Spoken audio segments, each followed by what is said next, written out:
এখন আমি সাবু মাখা করব। তো সাবুটাকে আমি 4 ঘন্টা আগে ভিজিয়ে রেখেছি। এর মধ্যে নারকেল দেবো, একটা গোটা মারা নারকেলটা দিয়ে, আর দেবো চিনিটা দিয়ে আর নারকেলটা দিয়ে কী করব, সাবুটাকে ভালো করে মাখবো। সাবুটাকে নারকেল চিনি দিয়ে ভালো করে চটকে চটকে মাখতে হবে, যাতে চিনিটা স্ম্যাশড হয়ে যায়, নারকেলটা সব জায়গায় ভালো করে মিক্সড হয়। মানে এর কথাটা বলা হচ্ছে সাবু মাখা। মাখা মানি এর কাজটাই হচ্ছে মাখা, ভালো করে মাখতে হয়।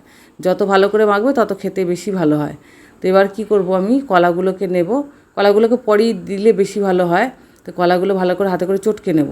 না চটকালে কী হবে, কলাগুলো মুখে ডেলা ডেলা লাগবে, খেতে ভালো লাগবে না। তো সাবু মাখা এই জন্যই বলা হয়, মানে মাখা মানেই ভালো করে এটা মাখতে হবে। যত ভালো করে মাখবে তত খেতে ভালো হয়। ভালো করে চটকে চটকে মাখা, এটাই হলো সাবু মাখা। তো এই 3টে জিনিস থাকলেই সাবু মাখা খুব সুন্দর খেতে হয়। সাবু মাখা হচ্ছে আমার প্রিয় খাবারের মধ্যে একটা। আমি ভীষণ খেতে ভালোবাসি সাবু মাখা। তো আমি শুধু না, আমার বাচ্চারাও ভালোবাসে। মাঝে মধ্যে যখন সাবু আর চিনি তো বাড়িতে থাকেই, সাবু, কলা, নারকেল আমার বাড়িতে থাকলে আমি সাবু মাখা বানিয়ে ফেলি টিফিনের জন্য। কিংবা কোনো বারবতে উপোস করলে তখন সাবু মাখা খাই। তো রেডি হয়ে গেছে আমার সাবু মাখা।